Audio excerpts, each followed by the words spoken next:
Hello, dear students. Welcome back.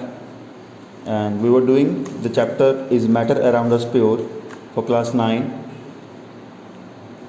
and it is the second chapter of your notebook.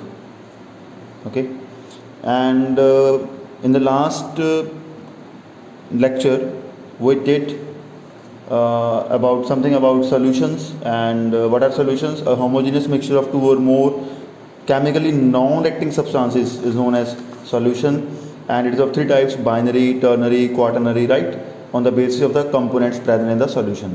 And we did that for the sake of our simplicity, we always learn about the binary solutions, that is having two components. First one is solute and second one is solvent. And the solute is a component of solution which gets dissolved in a medium and present in smaller proportion, right? And the solvent is a component of solution which is present in larger proportion. We have learned about this in the previous lecture. I am just recalling it for you. Next one is we did the types of solutions on the basis of the solvents.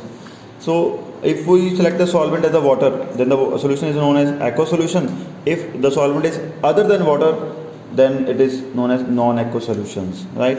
Now in today's topic, or in today's lecture, we discuss about the more types of solutions and the properties of solutions, and how to find the concentration of solution, and something about solubility, right? Now first one is the types of solutions on the basis of the physical state of solvent. Types of solutions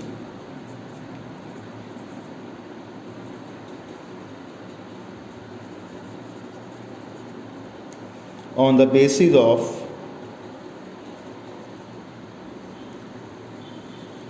physical state of solvent.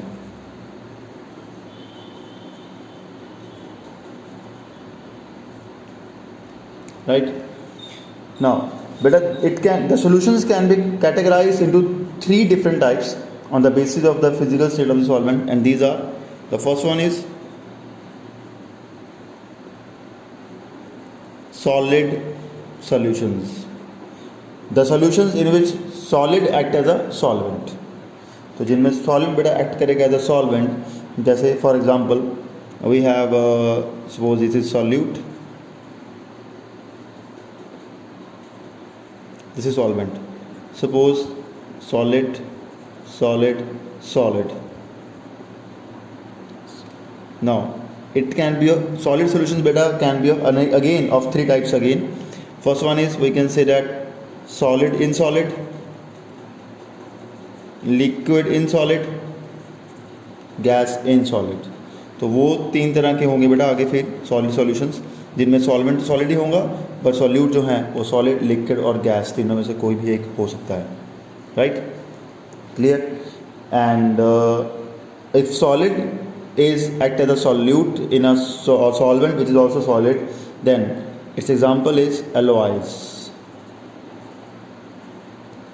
Alloys में बेटा solvent भी solid है, solute भी क्या है, solid है. जैसे हम बोलते हैं gold, 22 carat gold, that is a alloy. Why? Because 24 carat gold is a pure form of gold, and in 22 carat of gold there is a we can say that some percentage of copper is added to it. Copper और silver is copper कहेंगे हम, copper is added to the gold, pure gold.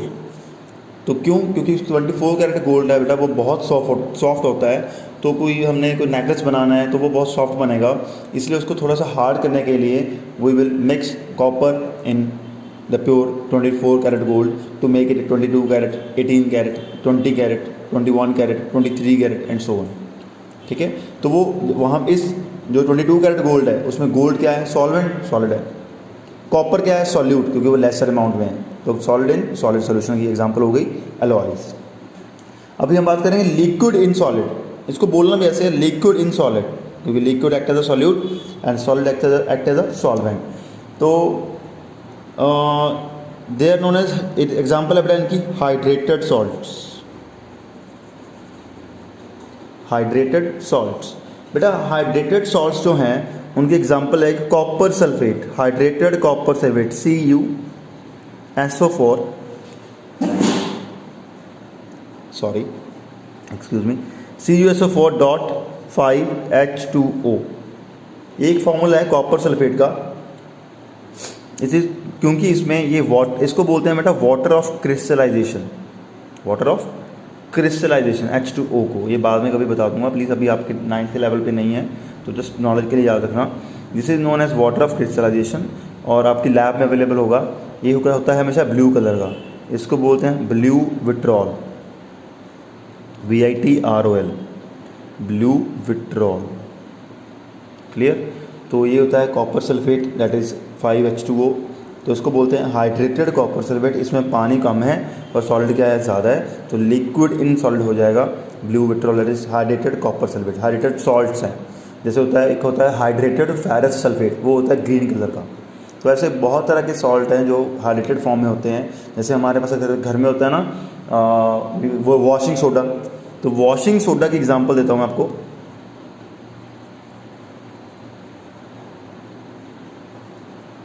वो होता है हमारे पास sodium carbonate Na2CO3 dot 10H2O, वो भी हमारे पास क्या है, एक हाइड्रेटेड सॉल्ट है। हाइड्रेटेड सॉल्ट वो है जिसमें वाटर ऑफ क्रिस्टलाइजेशन प्रेजेंट होता है। इस वाटर को वाटर नहीं बोलना, इसको बोलना है वाटर ऑफ क्रिस्टलाइजेशन। बेटा ये ऐसा नहीं है कि इसमें पानी है, ये लिक्विड फॉर्म में होगा, नहीं, ये सॉलिड फॉर्म में ही होता है, बट उसके एक मॉलिक्यूल ऑफ सोडियम कार्बोनेट में 10 मॉलिक्यूल किसके हैं, वाटर के प्रेजेंट है, और वो क्रिस्टल की फॉर्म में होगा। और याद रखना ये चीज़, ठीक है, क्लियर? ये होते हैं हाइड्रेटेड सॉल्ट्स, एग्जांपल इसकी ये दोनों हैं, ठीक है, clear? Next we have gas in solid. Gas in solid, बेटा गैस कभी भी सॉलिड के अंदर एब्जॉर्ब नहीं होती। एक वर्ड होता है एडजॉर्ब, ADSORB, एडजॉर्ब। गैस हमेशा एड्जॉर्ब होती है on the surface of solid, not absorb. Absorb तो अंदर होता है ना, एब्जॉर्ब नहीं होगी, ये हमेशा क्या होगी, एड्जॉर्ब होगी। Gas adsorb over metals,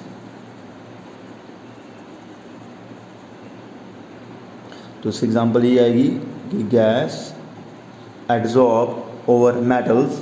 example इसकी है जैसे निकल है या प्लेटिनम है, निकल है ना, निकल, प्लेटिनम की बात, चलो प्लेटिनम की बात करें। प्लेटिनम हमारे पास होता है वाइट गोल्ड, मार्केट में आजकल अवेलेबल है वाइट गोल्ड के नाम से, बहुत महंगा है, गोल्ड से भी महंगा है प्लेटिनम, नॉन एक्टिव है। इसके ऊपर मोस्टली हमेशा हाइड्रोजन गैस को अगर हम प्रेशराइज करके इसके ऊपर डालेंगे तो वो हमेशा इसके ऊपर क्या हो जाएगी, एड्जॉर्ब हो जाएगी, और वो इसके ऊपर स्टिक हो जाएगी, चिपक जाएगी इसके साथ, और वो जो सोल्यूशन बनेगा उसको बोलते हैं हम गैस इन सॉलिड, और होमोजीनियस होगा, पता नहीं लगेगा कहाँ पे, ठीक है, क्लियर? तो ये हो गए हमारे पास 3 तरह के सॉल्यूशन हो गए। Solid solutions again are of 3 types. तो मैंने बोला कि types of solutions on the basis of physical state of solvent are of 3 types.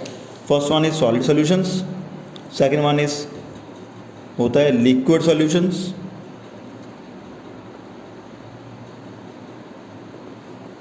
And third one is gaseous solutions.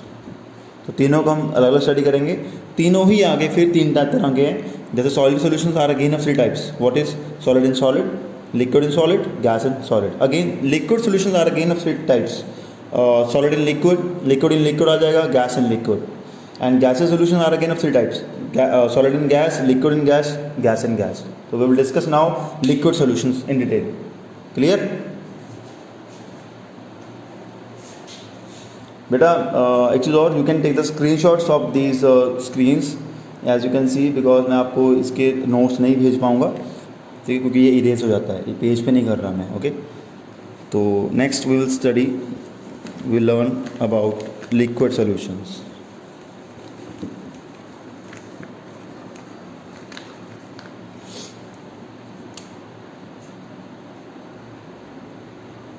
Second type,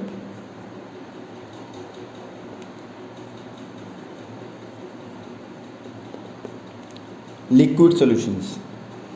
first one is, इसकी first type solid in liquid, चाहे ऐसे लिख लो चाहे वैसे जो मैंने पहले लिखा था सॉल्यूट और सॉल्वेंट बना के, क्योंकि अभी आपको समझ आ गया होगा तो मैंने ऐसे लिख रहा हूँ। Second one is liquid in liquid. इसकी एग्जांपल सबसे इजी है क्योंकि हम लिक्विड एज अ सॉल्वेंट बहुत जगह यूज़ करते हैं, तो इनकी एग्जांपल्स देनी बहुत इजी है और ये याद करने इजी हैं। गैस इन लिक्विड, ठीक है, तो इसकी एग्जांपल, इसकी एग्जांपल, इसकी example. For example solid in liquid तो पता है हमें शुगर इन वाटर, आजकल तो गर्मियों का सीज़न है जैसे, तो हम घर पे वो लेमोनेड बनाते हैं ना शिकंजे में, तो उसमें वही होता है sugar in water, salt in water, तो वो सॉलिड इन लिक्विड सोल्यूशन हो गया। Liquid in liquid, if we mix two liquids with each other, let's say alcohol in water, miscible हो, दोनों लिक्विड्स आपस में मिक्सिबल, मतलब कम्प्लीटली मिक्स हो जाए आपस में, ऐसा नहीं हो कि वो कम्प्लीटली मिक्स ना हो, ऐसा नहीं होगा, it should be homogeneous. Alcohol in water, vinegar in water, ठीक है।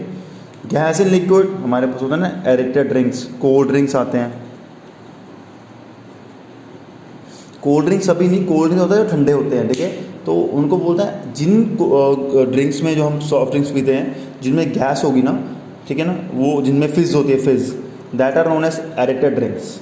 तो इसमें कोल्ड ड्रिंक्स नहीं बनना please, you have to give example as aerated drinks. Clear? Cold drink तो कोई भी पानी ठंडा है वो भी कोल्ड ड्रिंक ही हो गया, ठीक है, तो कोल्ड ड्रिंक नहीं बोलना प्लीज़। तो these are the examples of liquid solutions. Next we will learn about the gaseous solutions.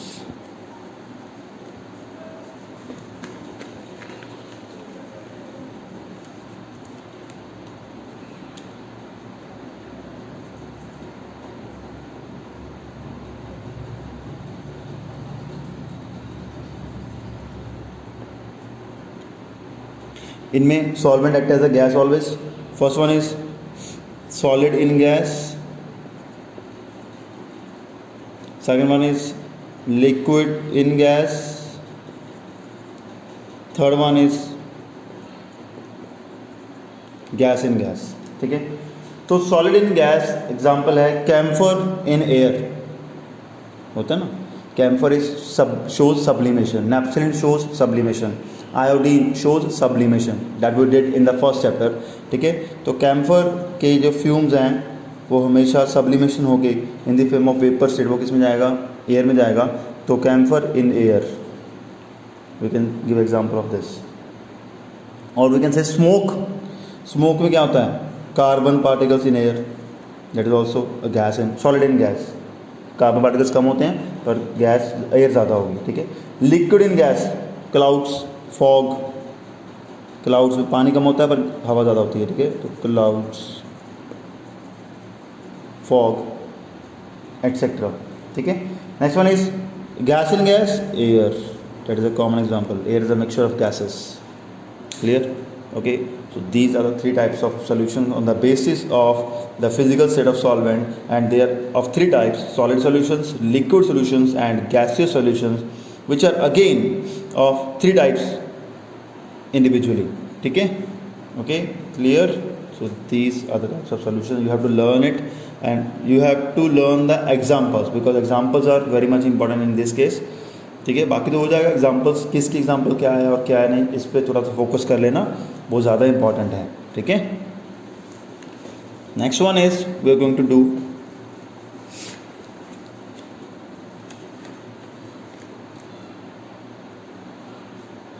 The properties of solutions. Now हमने किया, आज तक हमने किया है properties of compounds, properties of elements, properties of mixtures. Now we will do you learn about properties of solutions.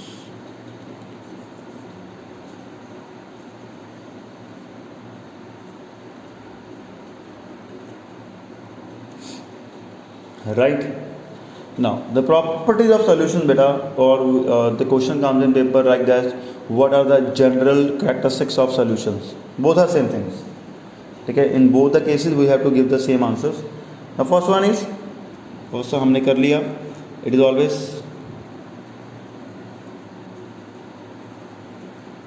homogeneous in nature.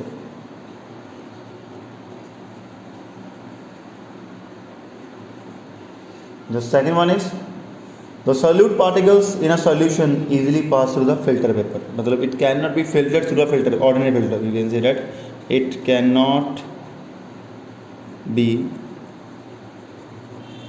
filtered through an ordinary filter paper because the particle size is very less.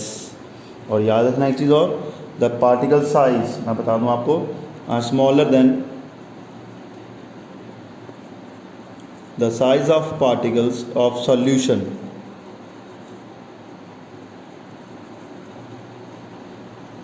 is less than 1 nanometer. nm, nanometer means 10 raised to power minus 9 meters. Excuse me for this. ठीक है, clear? तो इससे भी कम होगा and it can be seen under a powerful microscope also. Clear? Fourth, they do not get separated, और we can say that, या ये सिंपल, ये छोड़ दो, ये लिखो, the properties of solute are retained in true solutions, और we can say solutions. जैसे शुगर एंड वाटर, तो अगर हम उस पानी को पिएंगे ना तो उसमें शुगर का टेस्ट भी आएगा, पानी का तो आता ही है. ठीक है, तो शुगर की जो प्रॉपर्टी थी दैट इज स्वीट टेस्ट, वो ख़त्म नहीं हुई. It is retained in the solution. The properties of solute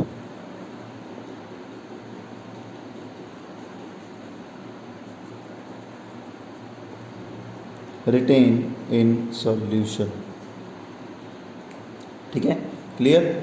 and next one is fifth one, the particles of true solution do not scatter light. And मतलब एक चीज़ और याद रखना, that we did also in the 8th class, I think low classes हमने किया हुआ है, Tyndall effect, the scattering of light by the particles of the medium. Okay, that is known as Tyndall effect. जैसे अब कभी आप अगर classroom में बैठे हो या घर पे बैठे हो, कोई विंडो से लाइट आ रही है, तो लाइट में आप देखोगे कुछ पार्टिकल्स आपको चलते हुए दिखेंगे. वो क्या है? Tyndall effect. That is scattering of light. Clouds में से कई बार लाइट, सनलाइट दिखती है बाहर, अगर सूरज के आगे क्लाउड्स, सन के आगे क्लाउड्स आ जाएं, बहुत डेंस क्लाउड्स आ जाएं, तो क्लाउड्स के साइड से लाइट दिखेगी बाहर की, यहाँ जो सनलाइट बाहर निकल रही है, वो टिंडल इफेक्ट है. कोई डेंस फॉरेस्ट है, अगर हम उसमें जाके खड़े हो जाएँ तो ट्रीज में से सनलाइट दिखेगी आती हुई, यहाँ ये आ रही है ऐसे रेस, वो क्या है? टिंडल इफेक्ट है. ठीक है, तो scattering of light by the particles of the medium is known as Tyndall effect, and because the particle size in this case is very less, so we can say that they do not show Tyndall effect.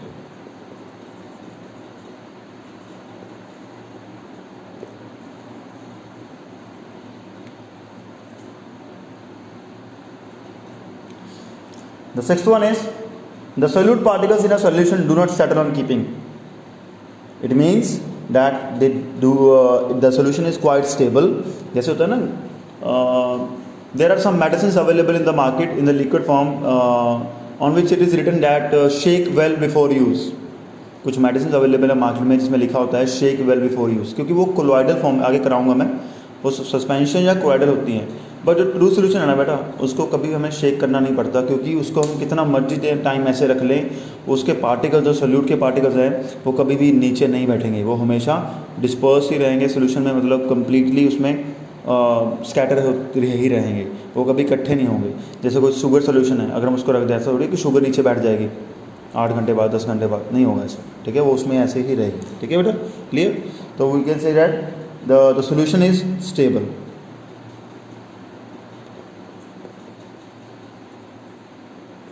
मतलब the particles of solute do not settle on keeping. Keeping मतलब on keeping it for a long time. Keeping means to left undisturbed. ठीक है, तो ऐसा नहीं होगा.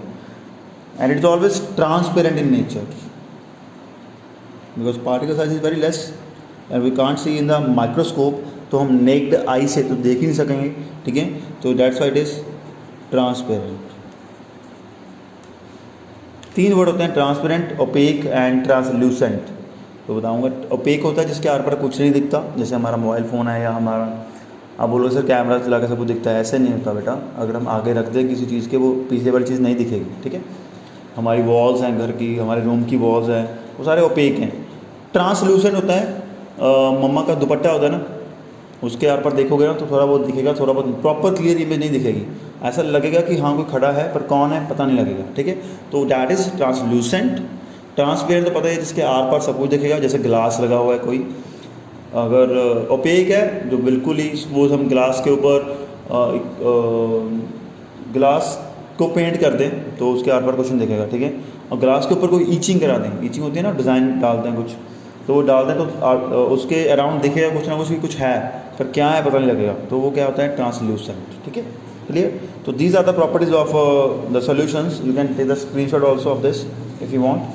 Otherwise, there is no way to have the notes of this. Clear? Now next one is, this is all about the properties of solutions. We did the 7 properties of solutions.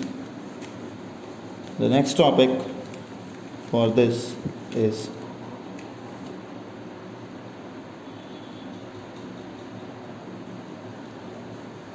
the concentration of solution. This is one of the most important because there are many numericals related to this topic. It is also important in the high classes, because in the class +1 or +2 we always do the numerical problems related to this topic in chemistry, if you opt for medical or non-medical. Concentration of solutions. What is concentration of solution and how can it be expressed? इसमें हम study करेंगे कि concentration of solution क्या होता है और इसको express कैसे करते हैं, इसको फाइंड कैसे कर सकते हैं किसी भी सॉल्यूशन के लिए, right? So the concentration of solution बेटा means relative amount of solute and solvent in the solution. ठीक है, it means that a relative amount of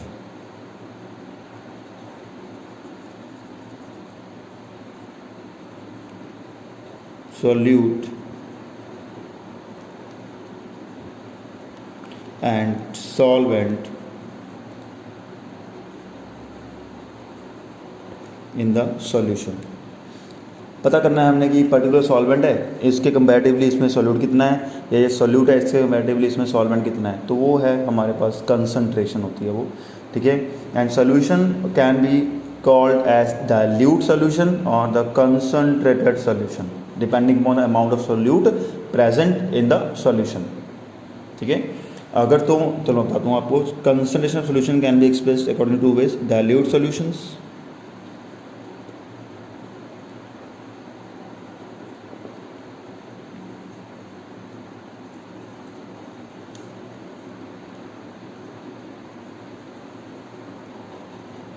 concentrated solution. ठीक है, clear? So the dilute solutions बेटा जो होंगे वो सॉल्यूशंस जिनमें सॉल्यूट की अमाउंट कम होगी पर सॉल्वेंट की अमाउंट क्या होगी, ज़्यादा होगी. जैसे suppose if I would take 1 litre of water and I add a pinch of salt in it. अगर मेरे पास 1 लीटर पानी है, मैंने उसमें एक चुटकी नमक डाल दी. ठीक है, अभी ऐसे मत बोलना कि एक चुटकी नमक की कीमत तुम क्या जानो, अब है बाबू, ऐसा कुछ नहीं बोल रहा मैं. तो सपोज मैंने 1 pinch of salt is added to 1 litre water, तो उसमें सॉल्ट की अमाउंट बहुत कम है, तो सॉल्वेंट वाटर है बहुत बहुत ज़्यादा है as compare to a pinch of salt. ठीक है, तो वो सॉल्यूशन हो जाएगा डाइल्यूट सॉल्यूशन. ठीक है, ओके. बट अगर मैंने सॉल्यूट बहुत ज़्यादा डाल दिया उसमें पानी में, तो वो क्या बन जाएगा बेटा, कंसंट्रेटेड सॉल्यूशन. ठीक है, ओके. तो मैं बता रहा हूँ आपको, this two are always comparative to each other. This both are comparative terms, dilute and concentrated solutions, and this is also known as saturated solution.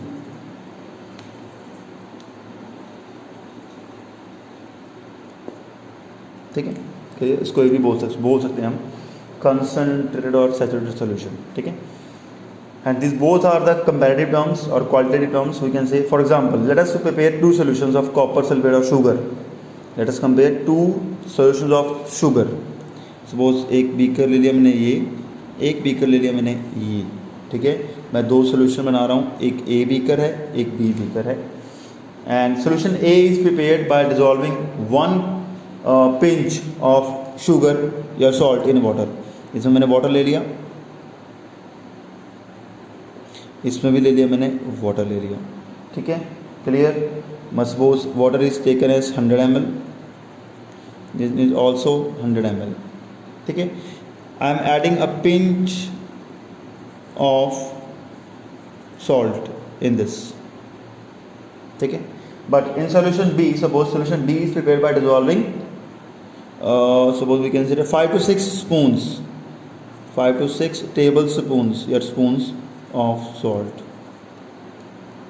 इसमें 5 से 6 स्पून डाल दिए मैंने नमक के बड़े बड़े, इसमें 1 पिंच डाला है नमक का। तो हम बोलेंगे क्या, we shall observe that the solution A has very less amount of solute present in the solvent, but solution B has very large amount of solute present in the solution or solvent.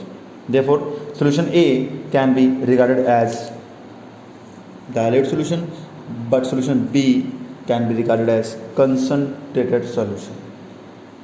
Clear? Okay. And on the quantitative basis, ये तो है qualitative and quantitative. बेटा qualitative होता है सिर्फ definition की practically बताना थर्टिकली क्या है क्या नहीं, बट क्वांटिटेटिव होता है कितना डाइल्यूट है, कितना कंसंट्रेटेड है, मेजर करना कितने ग्राम उसमें सॉल्यूट डाला है, कितने ग्राम सॉल्वेंट है, ये सारा कुछ, तो वो होता है क्वांटिटेटिव। तो on the quantitative basis the concentration of solution may be defined as, अभी मैं बता रहा हूँ ऑन द बेसिस, ये तो था on the basis of qualitative, ठीक है, but on the quantitative basis, quantitative, ये आपको समझ आ गया बेटा प्लीज़, ये आपको शायद समझ आ गया होगा। तो you can take the screenshot of this also if you can, otherwise now quantitative definition, जो इंपॉर्टेंट डेफिनेशन है सोल्यूशन की। तो quantitatively concentration of solution may be defined as quantitatively,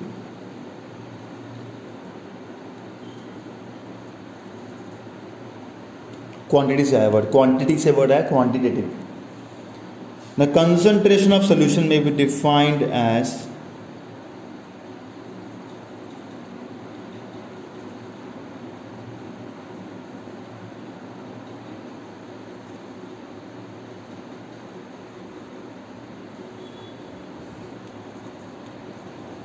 the amount of solute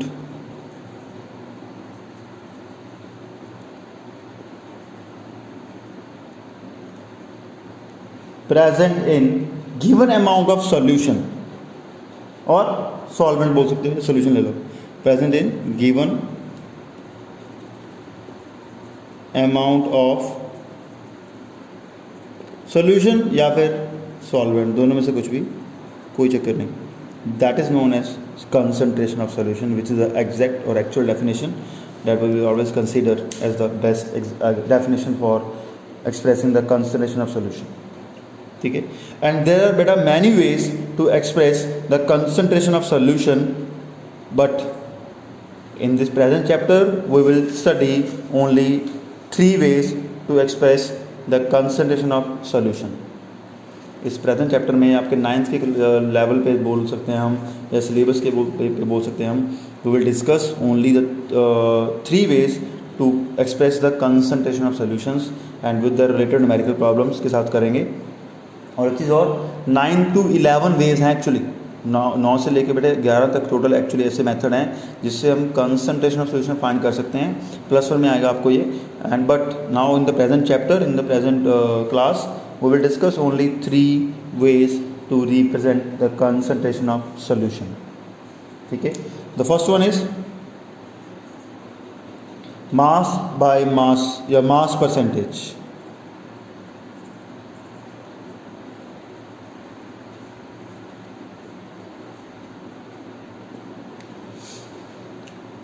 mass percentage और mass by mass percentage, और इसको हम बोलते हैं W/W। मास को स्मॉल m से डिनोट नहीं करना केमिस्ट्री में, केमिस्ट्री में मास को हमेशा स्मॉल w से डिनोट करना है, फिजिक्स में हम मास को स्मॉल m से डिनोट करते हैं। ठीक है, clear? Now this method of expressing concentration is generally used for solid in liquid type solutions. याद रखना, ये हमेशा यूज़ होता है मोस्टली सॉलिड इन लिक्विड के लिए, जनरली, ऐसा नहीं कि हमेशा यूज़ होगा, generally for solid in liquid type solutions। ठीक है, clear? Now it can be defined as the mass of solute in grams present in 100 gram of solution. It is defined as mass of solute in grams ही लेना है, kg नहीं लेना, चाहे kilogram पता है हमें, it is the SI unit of mass, but in chemistry हम ग्राम से लेके चलेंगे सब कुछ, क्योंकि बहुत स्मॉल अमाउंट में लेते हैं सब कुछ हम। ठीक है, mass of solute in grams present in 100 gram of solution. ठीक है, तो इसको एक्सप्रेस कैसे करेंगे हम? We will express it like this, mass, mathematically बोल रहा हूँ, परसेंटेज। मैं शॉर्ट फॉर्म लिख दिया, कोई इसमें शॉर्ट फॉर्म लिख सकते हैं हम, ठीक है, आप भी लिख सकते हो इसे। ये आएगा मास of solute upon mass of solution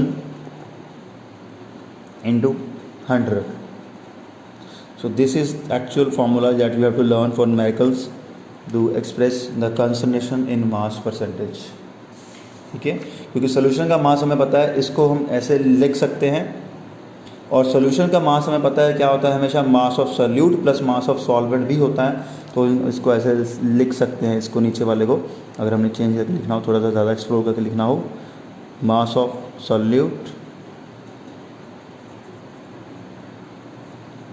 plus mass of solvent, ठीक है, मल्टीप्लाई बाय 1000 तो होगा ही होगा। Okay, clear? So this is the actual method to express the concentration of solution in mass by mass percentage. ठीक है, clear? We will do the numerical problems later on. पहले हम तीनों डेफिनेशंस कर लें कि how to express the concentration of solution. एक तो हो गया मास परसेंटेज, दो मेथड और हैं, वो करवाता हूँ अभी। इसका स्क्रीनशॉट लेना है तो ले लो please, otherwise I will erase it now.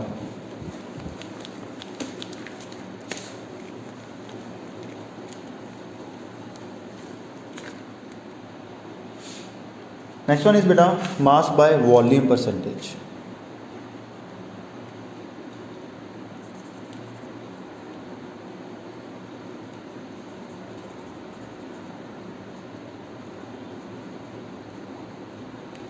Mass by volume percentage, पहले मास बाय मास था, ये मास बाय वॉल्यूम है, and it is called as W upon V। V volume है, W इज मास, ठीक है, and it is defined as the mass of solute in grams present in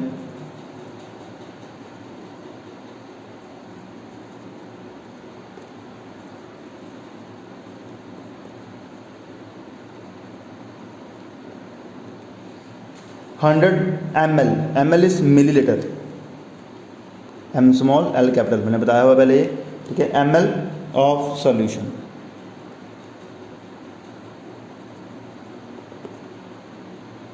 okay, and it can be written as mathematically, हम बोलेंगे mass by volume percentage is equal to, क्या लिखेंगे इसे हम लिखेंगे mass of solute upon volume of solution, not solvent, please solution ही आएगा, ठीक है, इनटू 100।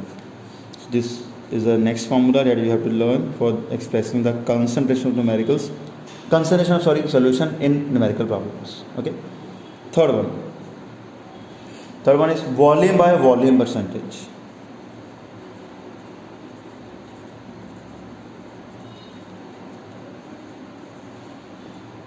इसको हम बोलते हैं V बाय V, ठीक है।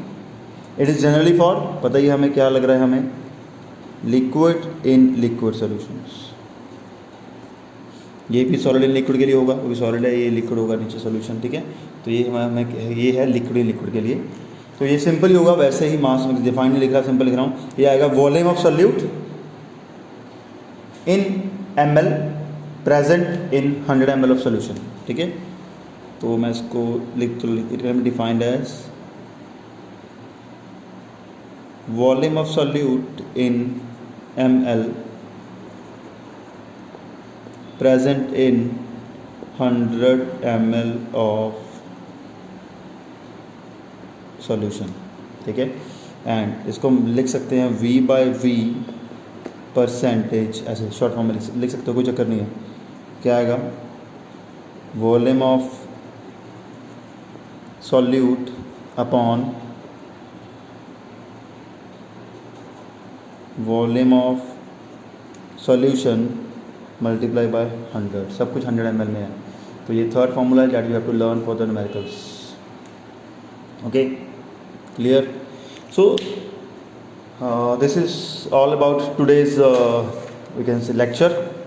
In the next lecture we will discuss about the numerical problems related to these three methods to find the concentration of solution, and the next types of solution, that is saturated and unsaturated solutions, and what is solubility of a solution.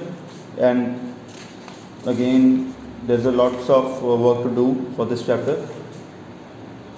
Chapter थोड़ा lengthy है और easy है, interesting है, तो इसलिए please इसको ध्यान से करेंगे. And that's all for the day. Thank you, bye bye, take care.